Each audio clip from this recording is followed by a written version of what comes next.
Okay, welcome everybody. We are live on A Mighty Blaze. This is the Thoughtful Bro here today with Whitney Scharer. Whitney, welcome. Hi, how you doing? I'm doing so awesome. How are you doing? I'm doing great. Good. All right, a little bit of intro. I'm Mark Cecil. I'm a writer, I'm an editor, I'm a journalist, and I'm here as always for a wide-ranging, somewhat nerdy discussion about the storytelling craft. I'm here to talk about what makes writers tick, what makes novels tick, what makes stories tick, all that stuff with the right amount of thoughtful and the right amount of bro.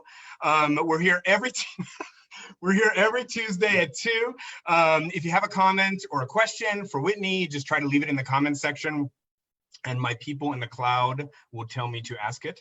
As for our upcoming schedule, next week, we have the legendary speculative fiction author, Jeff Vandermeer, whose book Annihilation just got made into a pretty rad movie with Natalie Portman. So that's gonna be amazing.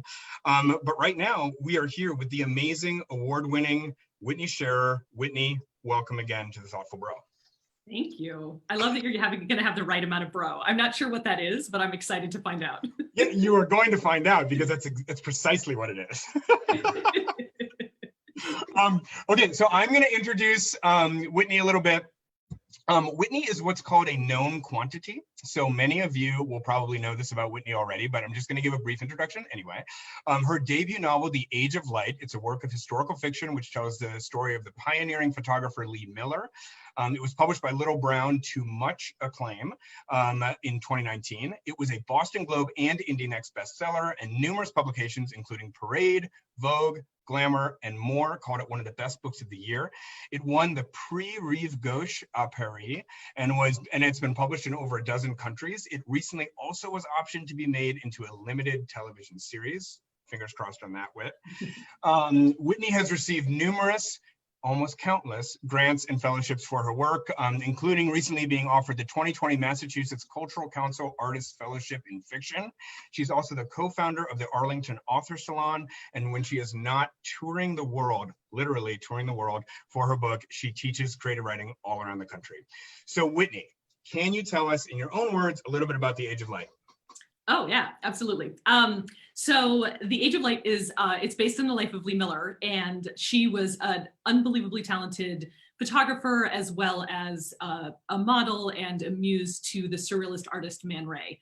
And when I talk about the book, I like to talk about sort of how I came to find her, which was actually through a museum exhibit that I went to see way back in 2011 at the Peabody Essex up in Salem, and they had an exhibit of Man Ray and Lee Miller's work together. And I went to it not having ever heard of Lee Miller, but being very familiar with Man Ray's art. And I left it being obsessed with Lee Miller, because she was this incredible woman who reinvented herself again and again, first as a model and then a photographer, and then a fashion photographer, and then finally as a war correspondent, one of the first female war correspondents during World War II.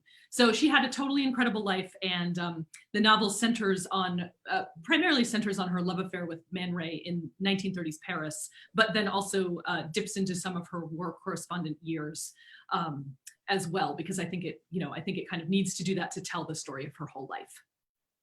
Awesome, awesome. And Whitney, just to give us a flavor of the book, do you want to read just a small passage of it? Yeah, no problem. I'll read just one of the passages from the World War II section of the book, and these are these very short passages that are sprinkled throughout the narrative, and I like to think of them as like little pieces of shrapnel that kind of cut through the larger narrative that the book is telling. And great word, so great shrapnel, use of shrapnel, love it. I did, yeah. And this is actually the first one of these, so this doesn't require really any setup to understand. All right, London, 1940. During the Blitz, bunked down with Roland in Hampstead, Lee wakes more than once to find her bed brown with menstrual blood. Something about the surprise of waking to the scream of the air raid sirens sets her body off, starts her cramping. In the morning, when the blackout lifts, she rinses out the sheets in the sink, but stains remain, light copper blotches. What Lee can never tell anyone is that she feels almost giddy when she hears the whistles of the bombs dropping, when she feels the room shake, when plaster dust coats her face and makes her sneeze. Can never tell them how much she looks forward to the mornings after, picking her way through the city with her camera, the bombed out tableaus arranged before her like the work of some surrealist set designer.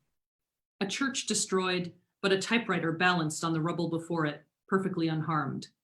A statue completely decimated, except for one beseeching arm. The wicked side of her loves the lawless nature of the blasts. One night, she and Roland wake to a different noise, a giant rustling, as if the house is a parcel being papered over. Lee pulls back the curtain, and with a whoosh through the open window comes a ghostly silver fabric, almost consuming her, so much of it that she has to beat it away from her face in order to breathe. A barrage balloon, Roland tells her, laughing, and they go outside and work together to pull all the fabric back out of the house. The next day, she spends hours photographing it, the balloon's carcass draped over trees or twined around her body. None of the shots are right, but then a week later, she is walking through Hampstead Heath and sees another downed balloon, pinned to the ground, but still half filled with air, like a giant egg, 2 geese standing proudly before it. The photo she takes of it is a marvel, the war's first gift to her, and Lee feels buoyed aloft herself, filled with the promise of all that the coming days might offer her. Thanks. So Whitney. I mean, that is just like such I mean, it's just got everything that you do well all in that passage, and you do many, many things well. But I think we're going to talk a little bit later about how you're activated as an artist by setting, I think, and you're able to cast mood so well and channel setting so well. But I mean, like, wow, like that was fully on display right there.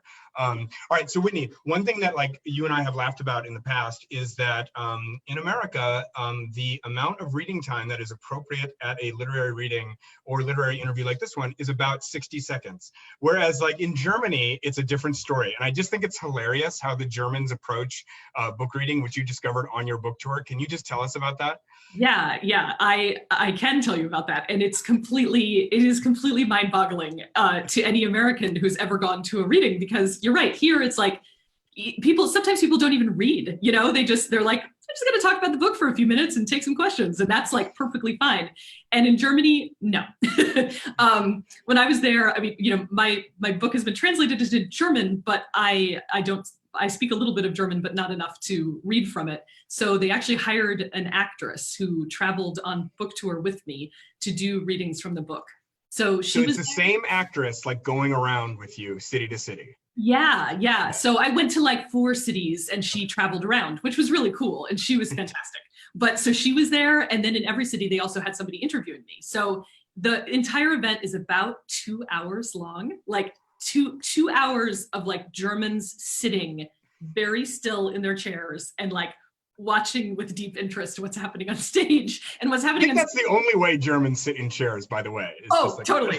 Yeah. I mean, really like very still, like very, very still, which was, I mean, it was really nice. You know, it was like, wow, like they're really interested in what I'm saying. But it was, you know, 20 minutes of Q&A and then like a 10-minute reading, and then 20 minutes of Q&A and then like a 15-minute reading, and then more Q&A and then 5 minutes of reading. So there were like 4 sections that the actress would read from, each of which was at least 10 minutes to 20 minutes long. It was unbelievable. And night after night after night of this. So yeah, a completely different experience than doing any sort of reading here. Oh my God, that's just amazing. That's amazing. Yeah. That's so cool. All right, so I wanna, for this interview, Whit, I wanna like dig into some areas that maybe haven't been dug into in some of your other interviews. Now, you are somebody who has been like on tour. There's demand to hear you speak everywhere, and you're such a great public speaker. I'm not surprised. But like, I want to try to like dig into some things that maybe haven't been covered elsewhere. And so one of those things that I want to talk about is the topic of this book. Okay, so this is a book that fits into a trend that is out there, and I'm not the one discovering this trend. This trend is a trend everybody knows about, that there's this kind of reimagining of the lives of famous men from the perspective of the women in their lives, right? And it's not even really to a certain extent about the famous men, it's about the women. And it's it's this repopulation of history through the women who are in the lives of, say, an F. Scott Fitzgerald, a Shakespeare, a Frank Lloyd Wright. And Lee is sort of a little bit different, because it's not just that she is like the wife of Shakespeare. She's an artist and an innovator and does many things very well in her own right, but she then also is in Man Ray's life. And I just want to know, what do you think about this trend? Why is there such a hunger for it? Why is this kind of like reliably successful? And also, when you kind of conceived of this book, were you thinking like, oh, this is going to be a slam dunk because it fits into this trend? What are your thoughts? So no, first off, no, I didn't necessarily think like, oh, this is going to be a slam dunk. Although, you know, I have enjoyed reading a lot of books that fall into, you know, this trend. I mean, I feel like starting maybe with like The Girl with a Pearl Earring, which was, you know, ages ago. It was maybe one of the first ones I read that I think is sort of like the story behind the artist told from a different view.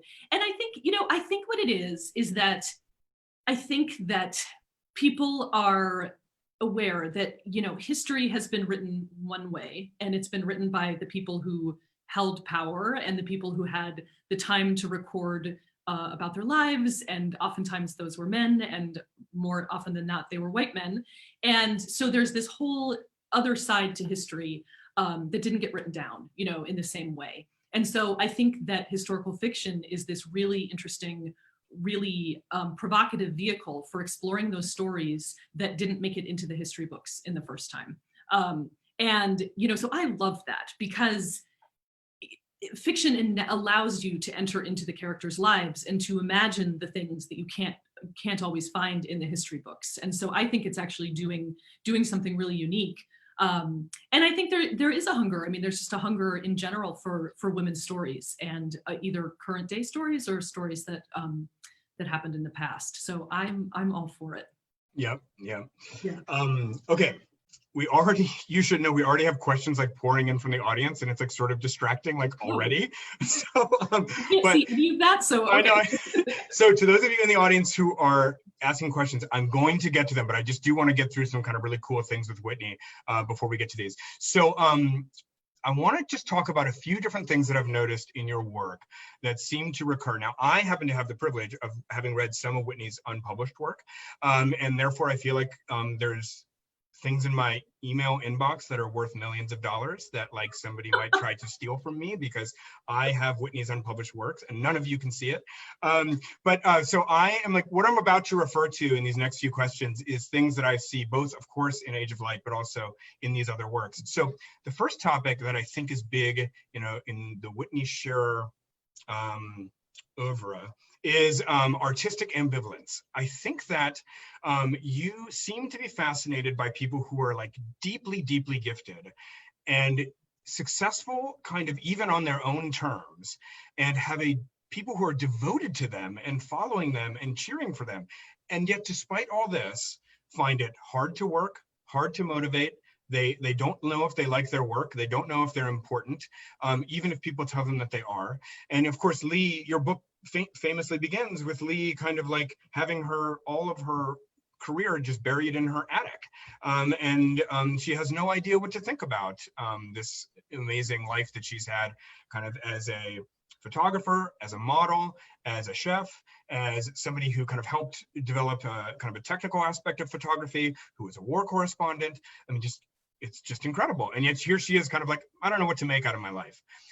So I guess my question is, why is that? Do you think you're drawn to this, and why? I'm definitely drawn to that. And I think that question about Lee Miller was the thing that probably drove me to write the book. Like the question of how could somebody who was as talented and ambitious and totally kick-ass as she was get to the point in her amazing career, you know, like very, very successful career, where she says, I can't do this anymore. It's breaking me apart. And I just wanted to know why. Why did she feel that way? How did she get to that point? And, you know, so the book for me is sort of trying to come up with an answer to that question. I don't know the answer, to be honest. You know, I mean, I have ideas about why she might have stopped making art, but you know, if I were to meet her, like, that's what I would ask her. I would be like, why did you stop? You know? And so I love that you call it artistic ambivalence. I mean, I think that's really interesting. And I think ambivalence in general is really interesting, because I think so much of life is about feeling two ways about something at the same time. Mm. And that choice that you have, you have to decide. You have to decide how you feel about something in order to make a decision and move forward. But you're by necessity ignoring, the other side of how you feel about that thing. And that to me is just so totally fascinating. And then I'll say too that, I think any time you write a novel, I think any artist, you put a piece of yourself into the book. And I'm absolutely a person who sits there and questions every word I write, thinks it's all crap, goes down this giant panic spiral. This is why, like, you've read my work, my new stuff, but my agent hasn't read it yet. Because I'm like, oh, it's not good enough, I can't show it to her. And so, it's just a part of who I am. And I think it's a part of who every artist is, though, to some degree, actually. Yeah, I love that. It's fascinating. It's fascinating about Lee Miller. It's fascinating about you.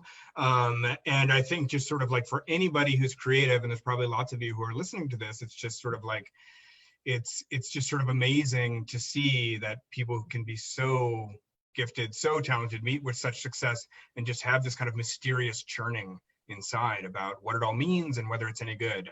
But don't you think, though, that is part of why those people are good? I think that if you aren't questioning the worth and value and the sort of goodness of your own work, then you're going to be happy with the product that isn't quite ready for prime time yet, right? And so, I think it's just a natural part of the artistic process to sit there and think like, oh, I have to make this better. I have to make this better, Absolutely. I think there's like this famous T.S. Eliot line that I'm gonna misquote, but it's like something about like between the vision and the work falls the shadow. Yes. And it's just, there's always that shadow there, and it's never quite where you want it to be. Yeah. Anyway, all right. So moving on. Another thing about you is that you, I think, are motivated by setting and stimulated by setting as an artist. And I think we were in a group of writers one time, and I asked you. And I was like asking a question of you and the other writers, what is the writing quality that you think you have that is your very best writing quality, the thing you do that is totally world class, or at the very least better than all your other writing qualities? and you said that I'm going to probably misquote you, but it was something along the lines of the ability to create mood and to pass on, transmit atmosphere. And I'm just going to read you like a few. These are words that come up multiple times when you read a book review of your book. Smoldering, sensual, stimulating, luscious, opulent, gorgeous, incandescent. It's like there's something about these words which is speaking to a kind of like atmospherics, I think. And so I guess I don't think that's something that can be taught. And I think you and I have both been in a lot of creative writing classes in our lives, and I can't ever remember seeing a course on like how to create atmosphere. Certainly it's not a popular course if there is one. And so I think maybe it's just something that it's acknowledged that it's extremely difficult to do this thing. And I just think you're either born with it or not a little bit. I was not born with it, but I think you were. And so I just want to hear what you think about that. Yeah, I think that I wish I had a really good answer to this, or something really, really wise to say, but I don't really, because I think it's very hard to talk about like how you write, like how you actually sit there and think of things. But what I do, or what I try to do, is I literally just visualize it. Like I feel like I think about my writing like it's like a camera that I'm pointing at different things and then trying to evoke the whole scene and through that a mood. And I think like, I don't know. Yeah. I think to me, the idea of a mood is very important, actually, because that's what lingers for me when I read a book that I love. Like, I feel like I get a feeling from the book, and that's what stays with me. And I'm terrible at remembering plots, and I can't remember characters' names, but I remember reading like Rachel Kushner's The Flamethrowers, and what I remember, which is such an amazing book, which I know you like too. And I think it's very similar to your work, actually. Oh God, if that were true, that would be great. Yeah. Thank you, because that book is amazing. But what remains for me in that book is a mood, is a feeling, more than what actually is happening, plot-wise on the page. Yeah. Well, it's amazing. It's an amazing quality that you have. All right. So a third final thing that I want to talk about, and I know that you're going to laugh when I start talking about this, but I have this theory that there's something called a Whitney Scharer woman, okay? And so, I'm already laughing. so this is what I want to try to explain to the audience, and I know I'm going to be laughed at more broadly than I ever have been before as I try to explain this. But so, what is the Whitney Scharer woman? It's this woman. She's an individualistic, ambitious, often artistically minded woman, and she's beautiful, and she has a certain kind of relationship to her own beauty. And I think like part of what is great about your work is the ability you have that I've sort of never seen in another book, another writer, ability to describe this relationship a woman has with her own beauty. And it is a relationship which is like very healthy and completely not neurotic and completely not like kind of like overly virtualized or overly scandalous. It's just sort of like, I once said this, that like, if I was reborn a woman, I would want to like feel the way a Whitney Scharer woman feels. You know, there's a certain kind of confidence in her beauty, and she uses it for all kinds of things. It's like, yes, occasionally she uses it to seduce or uses it romantically, but she's also using it to kind of like further her ambitions, to comfort people, to gain access, to I don't know, just all kinds of ways. And it's like it never. I think there's a way that very beautiful women can be cast as either like kind of completely idealized or completely villainous, right? And that beauty is somehow, you can't just have a normal attitude about this beauty. So I am like conducting a raid on the inarticulate, as they say here, and like totally making a fool of myself. But I'm wondering if you can explain what I'm talking about. Like, what is this quality that these Whitney Scharer women have? Okay, so I don't know if I can be more articulate than you, but I will say, like, I've heard you say similar things, and I've thought about it, because I mean, I think on the one hand, I think like, isn't the Whitney Scharer woman, isn't that like actually every woman, you know, like, I think a woman has a piece of that, no matter who they are, no matter what they do with their beauty, no matter how they feel about themselves. So, you know, I'll say that, but I do know what you mean about my fiction. And I think that, I think it was getting to know Lee Miller, actually, that sort of created this thing that now I'm really interested in exploring again and again in my work.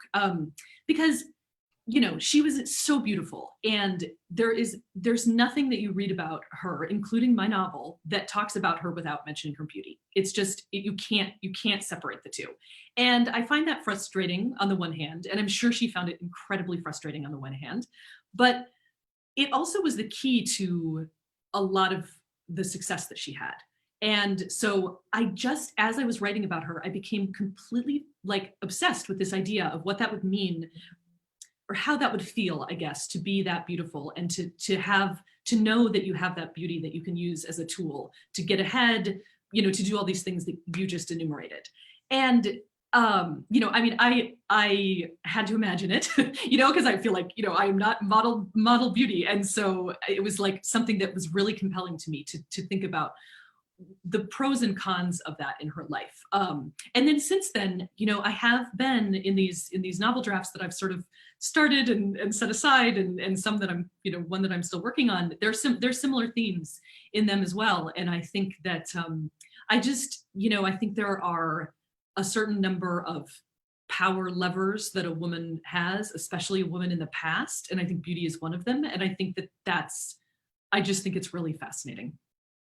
I totally agree. And I think it's like, I'm far from an expert, but I think it's like very unique, and I can't remember quite seeing it how you write it in other books. Well, thanks. It's fun. It's fun to write about a woman who feels confident about her own beauty. Yeah. I mean, it's actually like because I don't really, so it's really fun to kind of to channel that and to think about how that might feel. I love doing it, actually.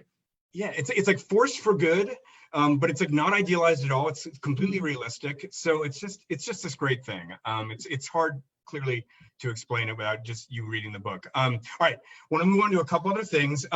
So much has been written about this big break that you got, the big book deal that you got. It's very well known. You had 14 editors interested in your book, and so on and so forth. You've talked about this so many times, and I'm not going to make you talk about it again. For anybody who wants to find out about what an amazing book deal an agent and editor Whitney got, you can just plug her name into Google. But Whitney, what I want to know about is like the secret break that you got, like the hidden break. Now, this is something that I think happens to almost everybody at some point, right? And it is, I think, in a way, more important than the public break that you get. This is a break that somebody opens a door for you who didn't have to open a door, somebody in a position of authority or who has a great kind of cultural cred says to you, like, you've got it, and it makes you kind of commit more fully to your vocation or whatever. I mean, I just kind of want you to like look back into your past and just like, what was maybe a moment that maybe some of us haven't heard about that sort of was a key moment in the kind of untold history of your development as an artist? I love that question. It's so interesting. And I would like to hear your answer too. So hopefully, please don't just make us move on to the next question. I want to hear your answer. But and I think there's multiple. I feel like people probably have multiple pivot points. In their kind of artistic journey or whatever. But one for me that's kind of strange, I guess, in a way, but was really meaningful was when I was a senior in college. I wrote a thesis about Wallace Stegner. And I love Wallace Stegner's work, actually. So I spent the whole year working with this wonderful professor, Professor Krieger at Wesleyan University, who has since passed away, but he was just like the old guard, like just, he'd been there long enough that he had an office with like 5 rooms and he was just like out of a movie. He was like the perfect professor. Anyway, so I worked with him on this thesis. My thesis was not very good. It was actually really quite bad. And I'm not an academic writer. And I kind of realized that my senior year of college as I was struggling to make something of this thesis. But at the end of the year, handed in the thesis, and I also won a prize that Wesleyan has for creative writing.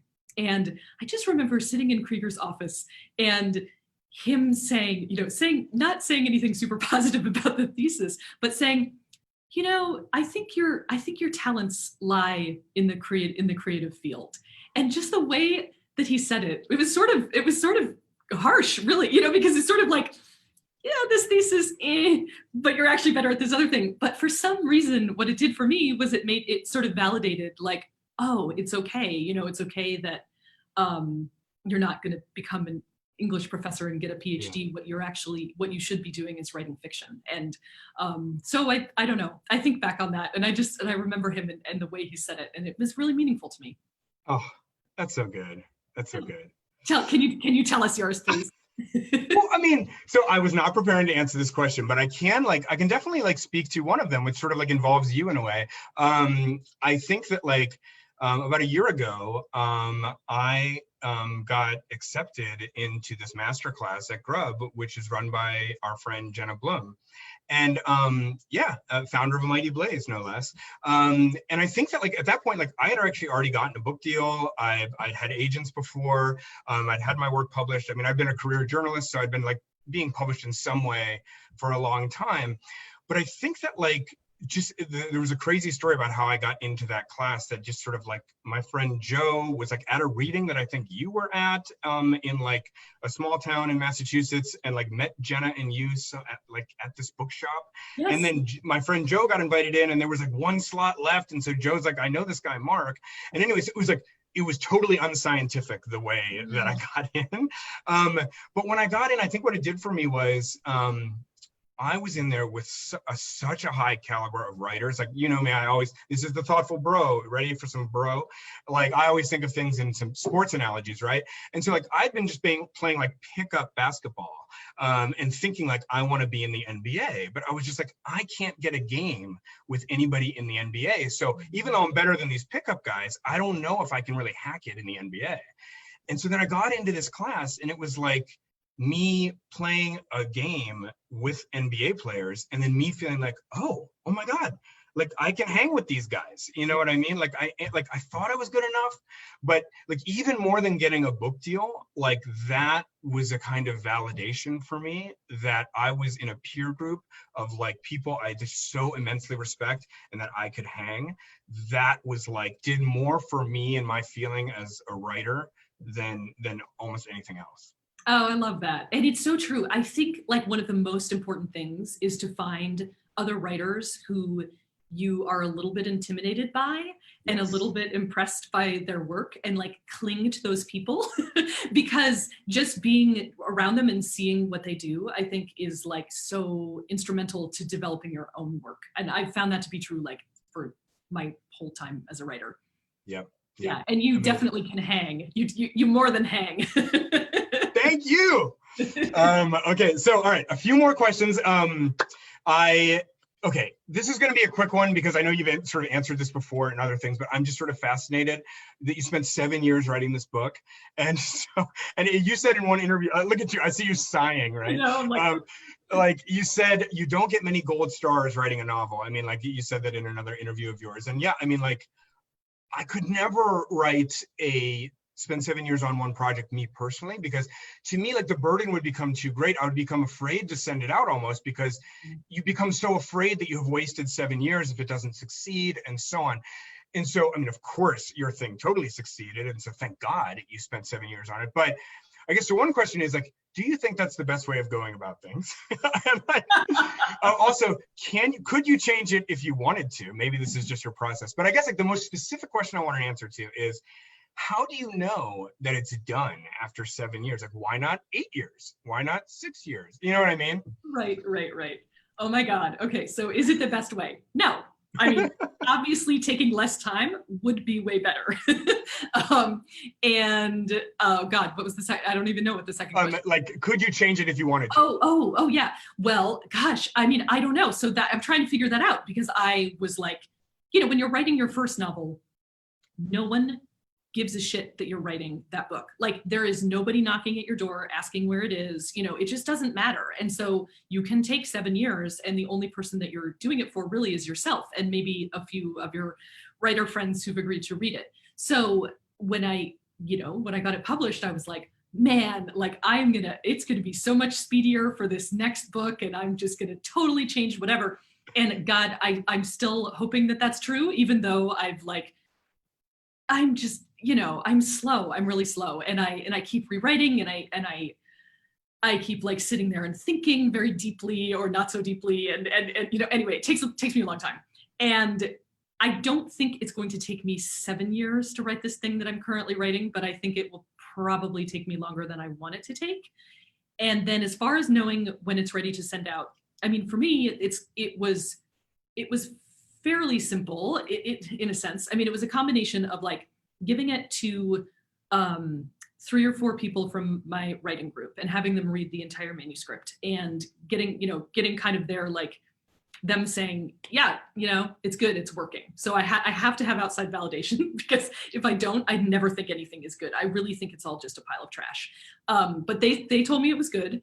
And then I also just got to the point where I had revised and revised and revised.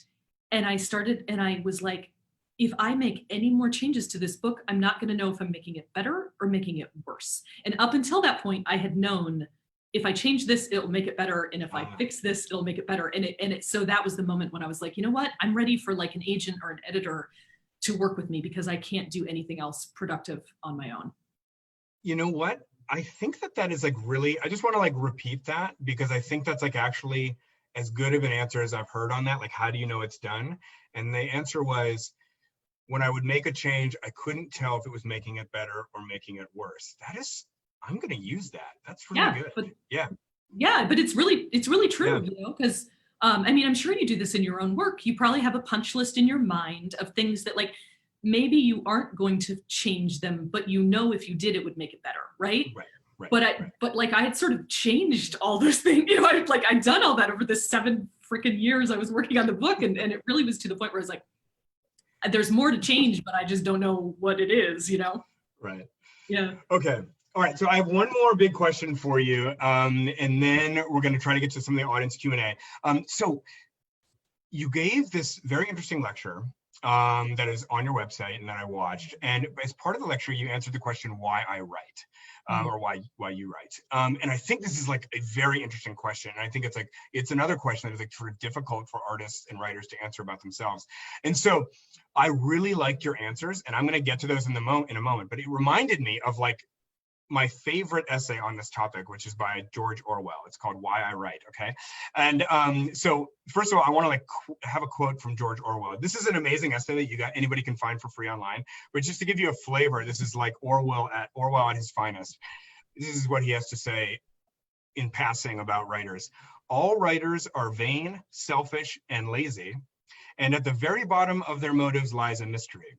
Writing a book is a horrible, exhausting struggle, like a long bout with a painful illness. One would never undertake such a thing if one were not driven by some demon whom one can neither resist nor understand. So, what do you think, Whit? I think that's fabulous. I do. I mean, don't you just sit there and think like, God, if I could do anything else, I would, and like, and I don't know. I mean, well, I don't know. I think you might enjoy the writing process more than most people. I mean, I find it very painful, honestly. Yeah.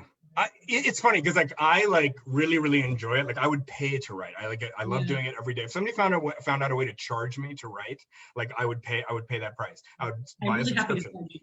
What? I'm happy to charge you. You know. What makes me laugh about you is that like you just like, you know, you like tear your hair out and like I know you go through all this ambivalence thing, and then I just feel like you turn on the writing tap and it's like boop, soft serve ice cream like in a cone, perfect, tasty, looks beautiful, like, and then you're just like, I hate it. And it's like we're all just eating ice cream and you're like, I hate it. But anyway, so all right, I want to go on. Like, so I just want to say, like, for the record, like, here are the 4 reasons that George Orwell thinks that all writers write. I mean, I thought this was like for somebody as kind of like, you know, self-critical and skeptical as George Orwell. I thought it was sort of interesting that he like went on record being like, this is why all writers write, full stop. And I don't agree. And I want to see if you do. But his 4 reasons are sheer egoism, just like the desire to appear clever and awesome to your friends and whoever else. Aesthetic enthusiasm, pleasure in rendering the world in beautiful words. I think you would agree on that one. I do too. Then these last 2 are just so particular to him, I think. But he says historical impulse, the desire to make a record of things as they are when you're living through them. And then a political purpose, the desire to push the world in a certain direction, which is a sort of kind of activist art. And we had Jen DeLeon last week, and she sort of falls in that category of kind of like trying to make a change in the world with art. Certainly that's something that a lot of people do. But anyway, sheer egoism, aesthetic enthusiasm, historical impulse, political purpose. What do you think? Are you on board with these? Does he say that every writer is guided by those 4? Like everybody has like more or less, but it's like it's comprised of those 4. Yeah. I mean, I'm not on board. I actually think like it sort of does make sense. I mean, I don't think anybody is going to go out there and say like I write because it strokes my ego, but you know, I mean, I think on some level, like there is this feeling of, it's like the gold star thing that I said in that one interview. You know, there's this feeling of like somebody reading your book and telling you, I loved your book. It feels really good. It does. Yeah. And I don't think that there's any writer who isn't motivated by that feeling. And, you know, maybe a nicer way to say that is that, you know, it really is incredible to have somebody read your work and understand it and make that connection to somebody through that art. I think it's really like, there's nothing like it. So I love that. The aesthetics, I think, are probably the thing. That's probably the thing that actually is the thing that most interests me, I guess, because if I do eventually get a sentence to look the way I want it to look, or have an image that I love or whatever, I love that feeling. You know, it's like a shiver down your spine. Like it's like, juicy. It feels so good. So I love that. And then I think I'm less driven by, certainly by the political piece of it, the 4th piece of it. But I think it's, you know, you know how they talk about the different motivations that people have, like in business, like you're power motivated, or you're motivated by social connection or by rewards. There's like a 3rd one, which I can't think of right now. But, you know, it's sort of similar, actually. Like it's those 4 tenets that he's talking about are similar to those motivations that people feel in the business world. Possibly. I mean, I agree. I don't know what those 4 tenets are. You don't know about that? You haven't read about that? No. Really? Oh, shoot. If you had. It sounds right. It sounds about right. Yeah. But, anyway, but there's such a thing would exist. There's so many books like that. But listen, I want to but I actually found yours like, I want to read the 3 reasons that you gave in this lecture for making art, and like 2 of them I'm like very on board with, and the third one is just sort of like doesn't apply to me, but like, so, and I'll let you reiterate these as you please afterwards if I'm mischaracterizing. But so number 1 reason why Whitney Scharer makes art helps you experience your authentic self. Like it gives meaning to your life. It almost seems like what you said was like, you feel most alive and most yourself when creating a great piece of art. So that was one. I'm really on board with that. I would use that in my own list for sure. Art helps you explain the world to yourself. Like, you don't feel like you've understood something until you've written it down. 100%. That's 2 for 2 on me. And then the last one, you said historical fiction specifically brings history to life and kind of lets you see below like the Facebook profile of famous historical figures who may not be as perfect as their Instagram ready, like plate of chicken and asparagus, right? Like there may be something less than perfect beneath the surface. I don't write historical fiction, so that doesn't really apply to me. But I thought those, especially the authentic self and kind of like, for me, like writing, it's a way to feel in control. Like if I say what the world is, it is part of what you said, that like it helps me explain it to myself, but it also convinces me somehow that I've understood these kind of strange chaotic phenomena around me, and that gives me a sense of peace, I think. But anyway, are these still your 3, and like do you feel like I characterized it the right way? Yeah, I mean, those are still my 3. You know, it depends. It's like, did you hit me on a cynical day where I'm like, it's all about ego? So I'm like, Orwell's right, it's ego. Or is it like the authentic self?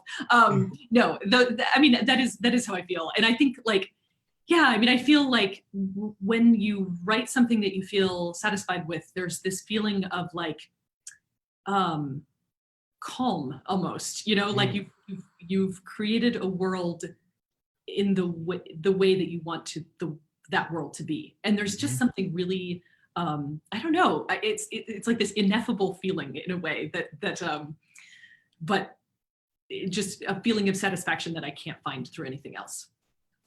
Absolutely. Yeah, I mean, totally hear you on that. Yeah. All right, so I'm going to move into some audience questions. I do have one final question that I always like to end with, but I want to just get a few audience questions in. Yeah. So one is, tell us about this TV series option deal. Oh, well, there's not that much to tell, really. There is a production company called Sister Productions that has optioned it to optioned the book to turn into a limited series, but it's really in the early phases. And my understanding of Hollywood is that everything is like so slow. So I don't know when anything's going to happen with it necessarily, but I'm really excited in particular about the idea of it being a limited series, because I think those are more sort of novelistic, right? Like you've got like 8 episodes and you can have a whole arc and everything. And so if it were to happen, that would be fantastic. So yeah, and I think like, just to speak to your work in particular, I think it would definitely lend itself to this long form treatment, because this is a woman who has reinvented herself in many different stages. I mean, like sort of like that's part of the appeal of her, right? And the mystery is that like, why did she keep moving from one thing to the next? And like, how did she reinvent herself over and over? And then secondly, I'll say that like your book is a cinematographer's dream, right? I mean, I think like you were a photographer yourself, and like, but I think that like, if a cinematographer picked up your book, they would like find image after image after image that would be so stimulating. And I think that's like part of the great pleasure of reading your work is the vivid visual quality of it. So thank you. Thanks. Yeah. I mean, well, it's just that world too. You like 1930s Paris, like it was just, it's so rich. How could you not make a beautiful limited series out of it, right? All right, agreed. Next question is, what are you working on next? I know the answer. I know you do. I know you do. But I'm going to be so annoying, because one thing that happened was when I was on book tour last year, I kept talking about this new project that I was working on, and I was like, blah, blah, blah, night after night. And I think that it actually diminished my interest in working on it. And so now I'm not going to tell you what I'm working on. I'm sorry. It's another piece of historical fiction, also based on a real woman. So, folks, just in case you were watching at home for an example of artistic ambivalence, this is what it looks like. You bring a beautiful 70 pages of work to a class, everybody raves about it and says it's one of the best things they've seen, and then you set it aside and decide to work on something else. That I know. Well, maybe someday I'll go back to it. You never know. I know. Well, you've actually done that like several times. I mean, Twice. Done it twice. Yeah. Okay. All right. Well, look, we're kind of way over time here, and I want to wrap up with like a final question that I like to ask. So it's this. So first, it's a question about like your ideal reader and an ideal reader's reaction. So first, do you think you have an ideal reader? Like some people say, like, when I write, I'm imagining telling it to this one person, real or imaginary, or a certain group of people. Or do you have that kind of ideal reader in mind? Not when I'm writing. No, that's not really something that I think about. But Okay. I will say that, the people who have emailed me, who've read the book, which is like the greatest thing. Like anytime you love a book, you should always email the author and tell them, because it's so awesome. But I've gotten a few from people who are themselves female photographers, and that has just been so cool because they've like told me about their own stories, and they've shared their portfolio with me, all these different things. And so I think like that is the ideal reader for The Age of Light is a woman who's gone through something similar. Okay.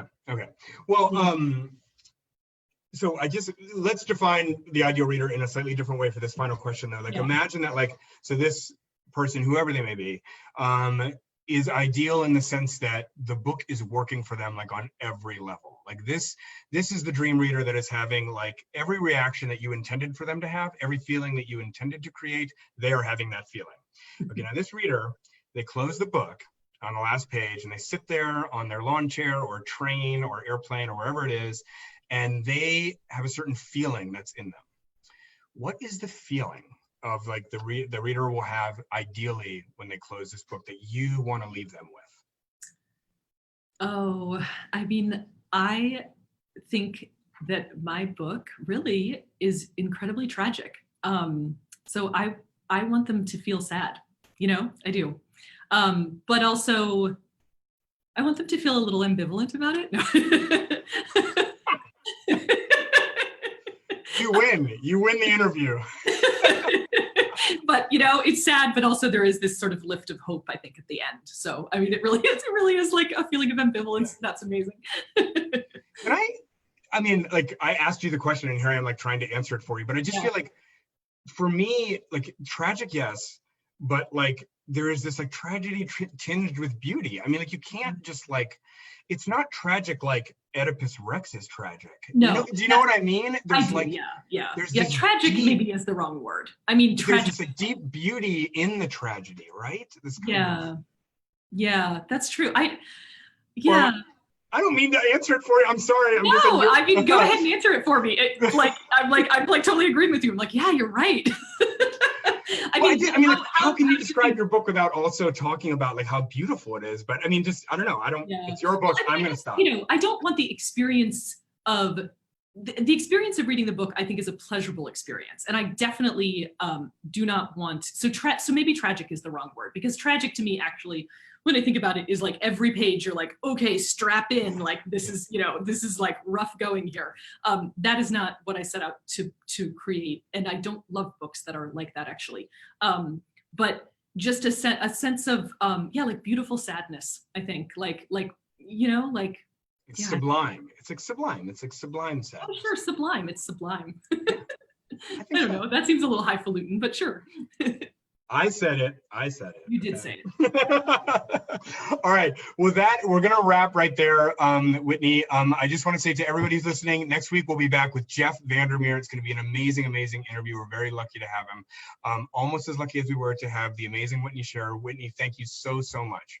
Mark, thank you. This is awesome. And I feel, can I say one more thing, which is that there wasn't a lot of bro. There was one sports reference. Was that was the right amount of bro? See, well, it's like sneaky bro. It's like, okay, I mean, it's like when you leave this interview, you'll have the feeling that I will leave you with. It's like, like sort of bro-ish. Yeah. Yeah. Like sneaky. I think next time the Orwell quote, or like a quote by a famous writer, and then also like a sports quote. Okay. All right. Noted. This is really fun. Thank you, Mark. Thank you, Whitney, so much. All right. Bye, everybody. We'll see you next week.